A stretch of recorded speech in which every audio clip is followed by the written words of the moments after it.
হাজবেন্ডের কাছে অনেক দিনেরই আবদার ছিল একটা মোচা পেলে এনে দিও। সেই যে বাড়ি থেকে এসেছি কতদিন হয়ে গেল, মোচা খাওয়ার কথা কিন্তু খুব মনে পড়ে। আমাদের কোয়ার্টার থেকে কিছুটা দূরে একটি বাঙালি দাদার সবজির দোকানে হাজবেন্ড ফোন নাম্বার দিয়ে বলে এসেছিল তোমার দোকানে মোচা এলে খবর দিও। তো আজ সকালে এই সবজি দাদা বেশ মনে করে হাজবেন্ডকে ফোন করে মোচা নিয়ে যেতে বলে। হাজবেন্ড অফিস যাওয়ার আগে তাড়াহুড়ো করে মোচাটা এনে দিয়ে যায় আর বলে আজ কিন্তু মোচার ঘন্ট না, বৃষ্টি বাদলের দিন একটু স্ন্যাক্স কিছু বানিও। ওর কথা শুনে আমি একটু টেনশনেই পড়ে যাই। ঘরে তো বেসন ফুরিয়ে গেছে, মোচার চপ তো বানাতে পারছি না, তবে মোচা দিয়ে কি যে বানাই। হঠাৎ করেই মনে পড়ে গেল কিছুদিন আগে এখানেই হাজবেন্ডের এক বন্ধুর ফ্ল্যাটে ঈদের দাওয়াতে গিয়েছিলাম। সন্ধ্যার দিকে ওনারা চায়ের সাথে অসাধারণ স্বাদের মোচার কাটলেট টাইপের কিছু একটা বানিয়েছিলেন, কিন্তু আমার কাছে তো ওনাদের ফোন নাম্বার নেই। হাজবেন্ড অফিসে বিজি, ফোন করলে বিরক্ত হতে পারে।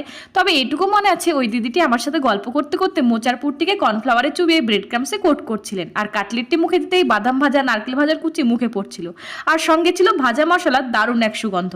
ফুল রেসিপিটি দেখতে চাইলে কমেন্ট করো।